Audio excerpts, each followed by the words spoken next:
Welcome back to How Good Were They, the podcast where we dissect the careers of football's most iconic names and ask the question, how good were they? Today's episode is all about elegance, ruthlessness and tragedy. It's Marco van Basten. Initial thoughts? I'm excited for it. It's a bit different to our first episode. Check it out if you haven't yet. We did Maldini. We saw him, remember him playing. Van Basten, we never got the chance to see him live. But I've enjoyed watching a lot of his highlights over the last couple of days preparing for this. So I'm interested to dig in. How good was he? Okay, so he played for just two clubs in his career, Ajax and AC Milan. Two of the greats. Of course, two of the greats, two of the European greats, especially around that time. Debut for Ajax 82. Who did he come on for? Johan Cruyff. Johan Cruyff, so passing on the baton there, as it will. So, unbelievable player to follow on from, but arguably he did do just as well for Ajax and then obviously for Milan as well. Incredible trophy cabinet, winner of the European Cup twice, and winner of multiple Dutch leagues, multiple Serie A's and Sacchi.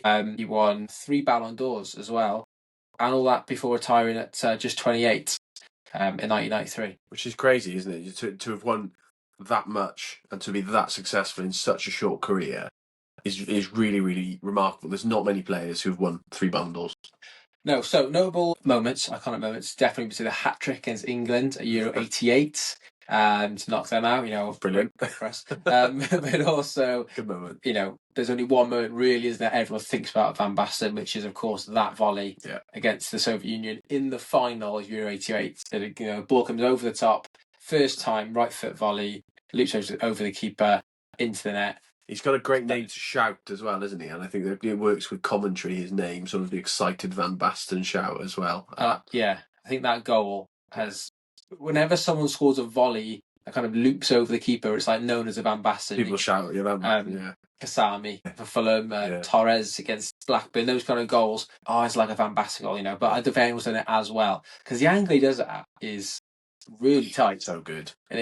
And to do it in the final to win, the Netherlands' only ever trophy, the European Championship, is, absolutely remarkable. So if you're not familiar with the podcast, in this show I throw some curveballs at you as well for us to maybe rethink some of the parts of his career.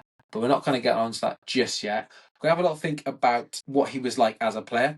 So I think most people would say he was a clinical striker. He's a striker, isn't he? Yeah. It's kind of a word you don't hear as much anymore. Striker, you hear centre forward or false 9. Yeah, different variations of that. This guy's just straight striker. A proper number 9. Yeah. And a pure striker. He's there to score goals, not to help the rest of the team out. He may have, but he is there to ultimately be the one who gets the glory. So his record speaks for itself. 154 goals in just 174 games for Ajax. Wow. Pretty incredible. Obviously, then he gets signed by Milan, goes on to score 129 goals there in 205 games. So still very strong. I think his last season at Ajax, he was scoring a lot more goals than he was playing games. Kind of those figures that we sort of link now to Messi and Ronaldo. He was doing it back in the 1980s. So, a ridiculous player. So, as a player then, so he was that clinical striker, but he's also had brilliant technique. I think his first touch, fantastic, amazing. He wasn't reliant on his speed. He operated on position, instinct, as quite a lot of number 9s did at the time, like Gary Lineker for England. He'll say that himself when he didn't have much, but he just knew to be in the right place at the right time. And he was probably, you'd say, the complete centre forward, really. Complete number 9. So good. Think of some modern players you might link to him, maybe Lewandowski. For Barcelona now, of course, I would say surely that he's quite a good link to him. Yeah, I think so. I think it is.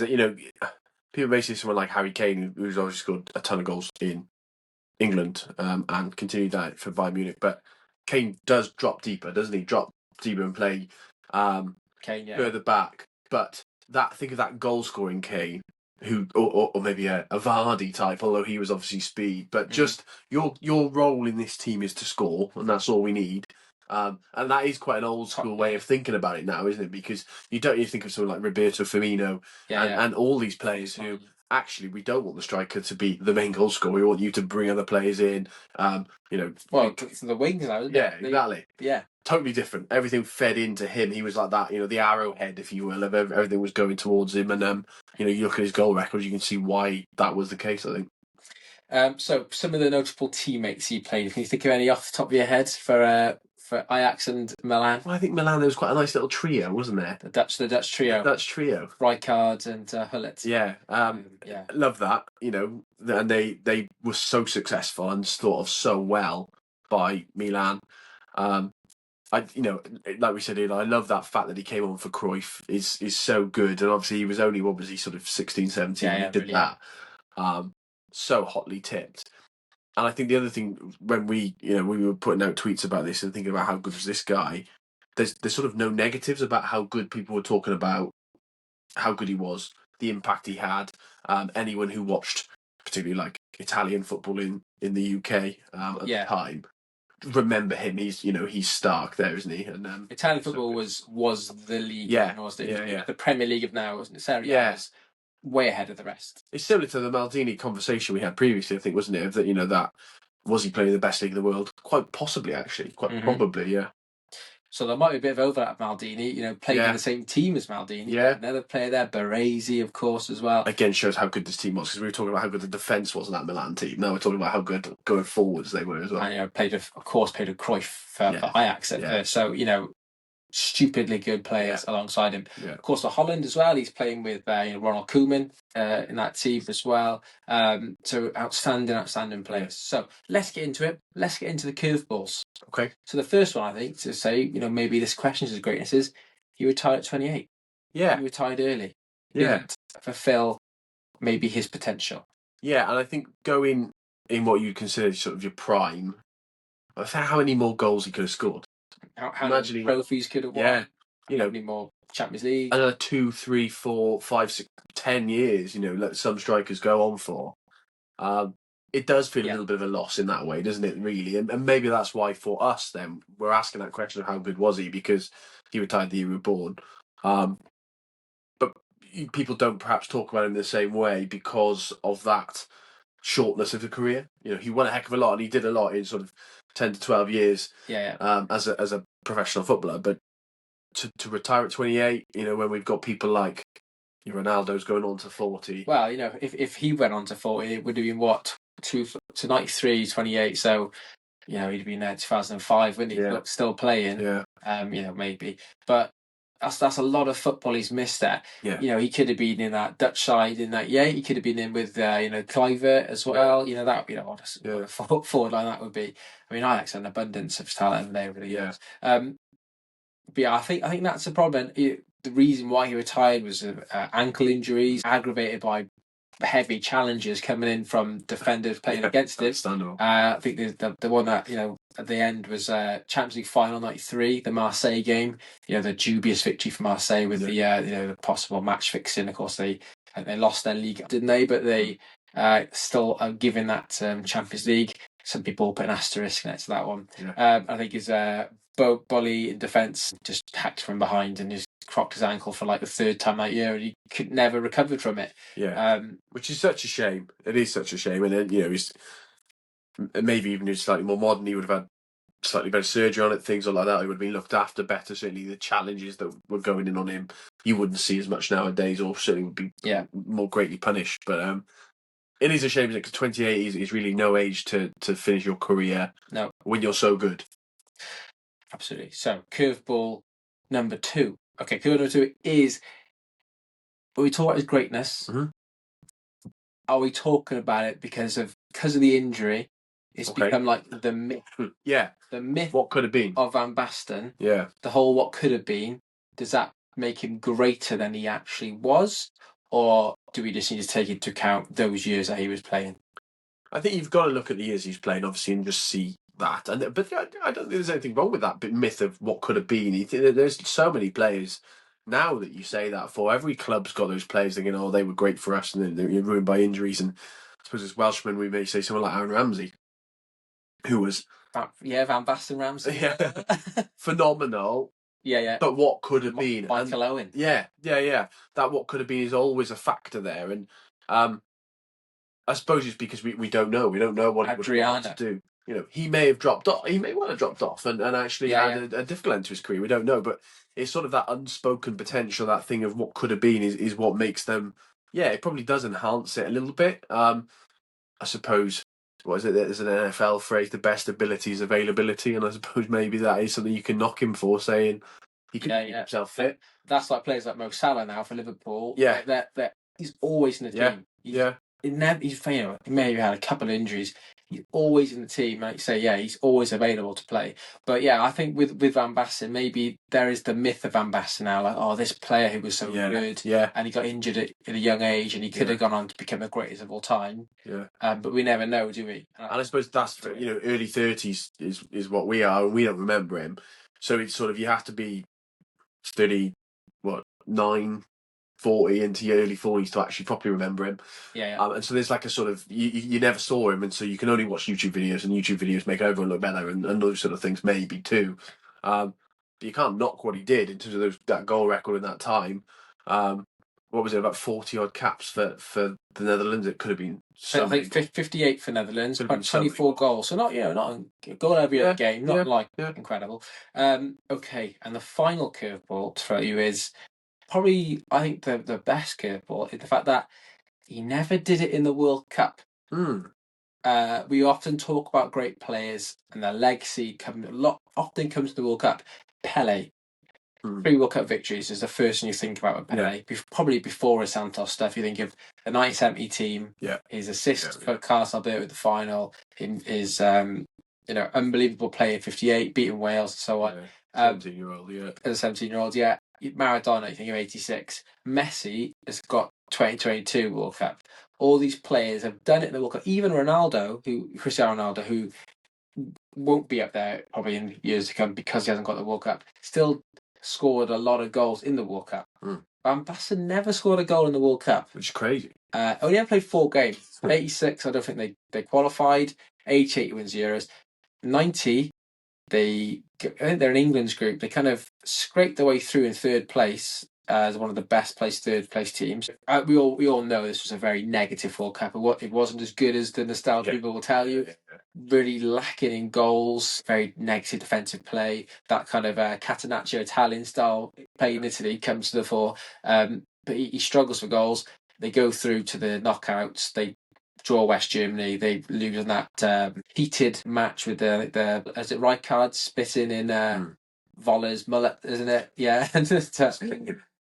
They both sent off, but Van Basten crashes out 4 games, no goals, and that's his World Cup done, because by the time the next World Cup comes around, he's going to retire in 95, but he played his last game in 93, so that 94 doesn't play. I think Euro 92, I think he might have missed a penalty in the shootout in the semi-final as well against Denmark. Peter Schmeichel saving it.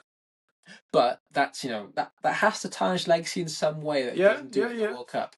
Yeah, I think so. And again, I think there's the myth of Van Basten, so the myth of the Dutch is that they're the eternal runners-up to things, aren't they? 74 and Cruyff, he sort of follows that pattern, really. The what ifs. And they always are. The Dutch are always that. So I think it is a knock, and it is a knock when you think about the players we mentioned who you remember, even I don't know, someone like Mbappe today, who is clearly a fantastic footballer, scored a ton of goals. But he will always have that final against Messi etched into football history. And he's also won the World Cup 4 years before as well, isn't he? He's done it. He is someone who's delivered, and there is likewise lots of players who've done that. Even someone like Neymar, who perhaps never fulfilled the potential fully. That's it, isn't it? But has had a huge go on the world stage in the World Cup. It's the time of the year where, every 4 years, where everyone sort of stops across the world and watches football. People who don't like football will watch that football, and you see highlights of them. There's only been 24 editions of the FIFA World Cup. We know a lot about that now. We've looked at so many of them, and those players are etched into the history books and into the video clips and all those sort of things. And he is not, and perhaps that is a knock on him in that way. Obviously, now, like you said, it's their only ever win as a nation in '88, but he is obviously integral to that, isn't he? And I think that maybe saves him. Perhaps it saves him, exactly. Perhaps it saves him. Think of England and their lack of success apart from '66. Obviously, '66 are. Every one of those players are iconic, and it's similar for '88 for the Netherlands. And that kit.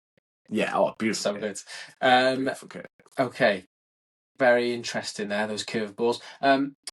I would say for the trophy cabinet wise, you know, those he got 2 European Cups and back to back, 89 and 90 under Sacchi. I think he scored 10 goals in the 89 campaign, so he was spearhead in that victory. Scored in the final. Obviously, then he wins it again year after. He would have won it in 94 had he not been injured, because he obviously misses it because of that reason. So yeah, fantastic. Right, let's go on to some quotes from some others, what other people have said about him. And that often gives us a good idea of how good the player was. So let's start with Pele. Good one to start with. Of course, he was in Pele's 100. 100. I mean, it feels like everyone was in Pele. El Hadji Diouf was in that, so that's all you need to know. Right, Pele said he played football like a dancer with a hammer. Nice, elegant but good. Get you. Pele must have had a ghostwriter. That's some of the quotes that Pele comes out with. Yeah. It's the same with sort of every country he's ever been to. He's always said, because worked for FIFA later on in his life, this country would be great for hosting a World Cup. I think he's said about everywhere that he ever went. It's just an easy way to win the fans. A little bit like Lewis Hamilton everywhere he goes in the Formula 1 thing. Speaking of great countries, do you know Van Basten's last goal for Holland was against? Wales. No way. There's a little theme there, because Maldini's was as well for Italy last time. Maybe that's that'll be the link between all the podcasts. There you go. It's going against Wales. Right. Enrico Sacchi says he was tactically perfect, technically sublime. Marco was Milan's mind and weapon. Oh, that's nice. That's nice, isn't it? Right. Paolo Maldini says he was unstoppable, even when injured. Interesting. And maybe that means off the pitch as well. Maybe he was influential. He did manage the Netherlands as well during the Battle of Nuremberg. Interesting. That great game. Okay. He's down the touchline. That's one of your favourite games. Oh, it's so good. What a game to watch. 2006. Oh, so good. Thierry Henry says, I studied Van Basten. He was my template. Wow. I mean, there is a compliment and a half. And I think that sums it up. They don't just watch him, they study him. Yeah. To learn from him, because he's that good. So there we go. He's that perfection, really, as a striker, and to have Thierry Henry say that about you, one of the best again ever to do it. One compliment. So good. Right. Look at his legacy then. So he's one of only a few players with the Ballon d'Or 3 times. I do believe when he won it, though, I'm pretty sure it was just exclusively European. Right. Okay. Yeah. I think. Yeah. For a good while, it was that, wasn't it? Changes it a little bit. A little bit, but I mean, there's still a lot of. I think anyone who would have been beating him to those awards. There you go. So that outstanding there. Obviously, I think only Platini, Messi, Ronaldo got the same. Is it? Wow. 3 Ballon d'Ors. He was an icon of total football 2.0. Rinus Michels, his second come in at the Netherlands, winning the Euros. He's obviously the icon of that team. When you think of that 88 side, everyone will think of Van Basten first. Oh, easily, yeah. And I think that if you've got like a trophy winning side that you are synonymous with, that's got to be a good sign for your legacy. Yeah, it is. The players that won great trophies, like for you, I suppose 2005 Liverpool, you can name the whole squad. People will say the same probably about the Crystal Palace side of this FA Cup winning season. Those players will be etched into history, and for the Dutch, that side, spearheaded by Van Basten, are the side they remember, isn't it? Absolutely. Obviously, he has the mystery of what could have been. Yeah. And of course, speaking of legacy, we've already mentioned those players that play like him since. We just mentioned Henry then. Maybe has, similar qualities as number 9. Ronaldo R9, maybe he's a bit more of an explosive, dynamic forward, but still that, ruthless striker. Romario in the 90s, I think. Alan Shearer, maybe. Lewandowski now. So I think often Romario and Van Basten were compared as being the 2 best players in the world. Yeah. And it was often who was the best striker out of those 2. Right, okay. I think it would depend on who you ask or where you ask. Where. But yeah, there you go. Van Basten, pretty good. Let's discuss some of what our followers think about Van Basten. I put a tweet out yesterday saying, for those who saw him play, I think it's important, just how good was Van Basten. We had an abundance of replies, over 100 replies, which is really good. Yeah. So let's go through some of them. What do they think about Marco van Basten? So we got Papa Bear, 1974, says, one of the best to ever play the game. Decent. High praise. Will Evans says, I remember Euro 88 and especially the match versus England. It felt like every time he got the ball, he scored. Relentless and ripped England to pieces. I'm sure Tony Adams still has nightmares about that game. Style of the tournament, hands down. John Spandini says he would have been worth 250 million today. Oh. He was that good. Nice. So we're going into the Neymar realms of cap. Yeah. I think he would be, wouldn't he? Surely. Goal scorers are one of the hardest things to come by still. Think of how many clubs this summer want a goal scorer. Exactly. Arsenal, United. Brian Connolly says, just incredible. Wish I saw more of him. Injuries truly robbed us. That's kind of along the theme, isn't it? Yeah, Paul Davis the same. Could have been the best ever minus the injuries. And then there's one here from Martin Sweeney saying about the goals he scored in the semi-final against Madrid. The best number 9 ever for him. So good. We've got Jerome Casey says the best forever. Ian Chad, extremely good. Brilliant goal scorer. Career cut dreadfully short. Radu says one of the best of all time. Again, another... there's themes here. There's themes running through this. Yeah. Peggy said injury-free was sensational. That's it, isn't it? A lot about injuries. A lot about, but some of the comments have compared him to other players. Yeah. Van Basten and Ronaldo are the best strikers I've seen, in my opinion, since the mid-'80s until now. And Michael Goal says he's just a poor man's Rami Matanta. What could have been? He's got Wales, isn't he? Yeah. There you go. He's on the international goal scoring scene. So we got one here from Andy Bellis.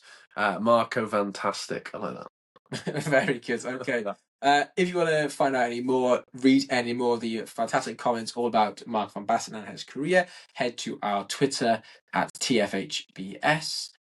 We also have Instagram at the Football History Boys, TikTok sometimes, and the Football History Boys as well. And of course, our YouTube channel, where you can also watch this podcast as well. Go to that at TFHBS on YouTube. Lots to check us out on. Like and subscribe. Ring that little bell. That's what everyone says. Yeah, get the bell on. Right.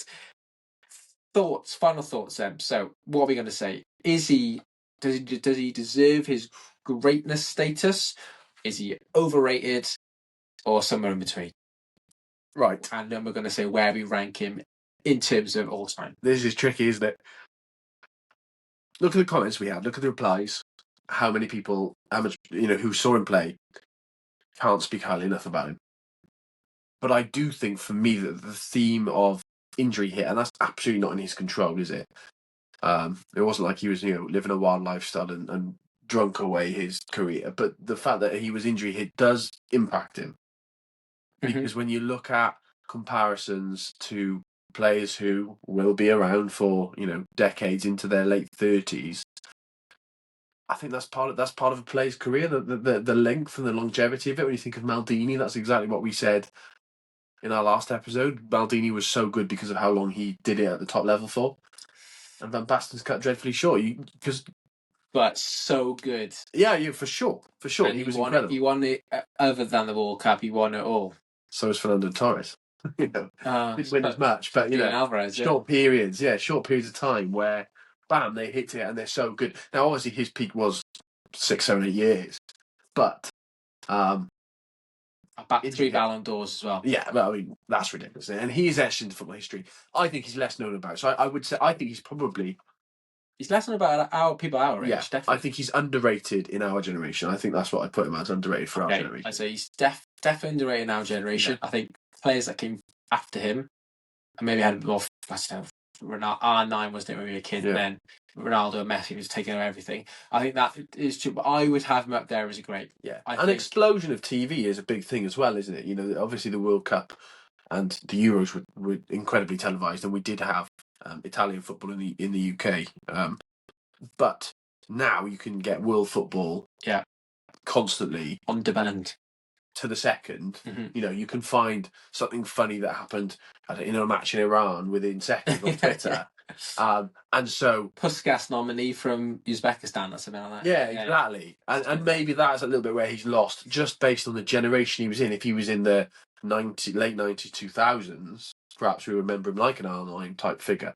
So maybe he isn't quite rated fairly, but he's definitely, when you look at the goal record, when you look at the fact that he won 3 Ballon d'Ors, which is huge, you can't knock him in that. Okay, last thing you're going to do is you're going to give me 2 numbers. One, you're going to rank him in terms of the best strikers of all time, and then you're going to say where in your all-time rankings he should be placed. Okay. Strikers of all time. How many? You got to think of how many you think were better than him. Were better than him. Which I think is a hard thing to think about. It's really tricky, isn't it? I think you'd put him 6th, 7th. 6th out. Okay, fine. All right. I think I'd have him. Yeah, similar. I guess it depends what you determine as striking, doesn't it? So I wouldn't have Messi. I think a goal scorer. Okay.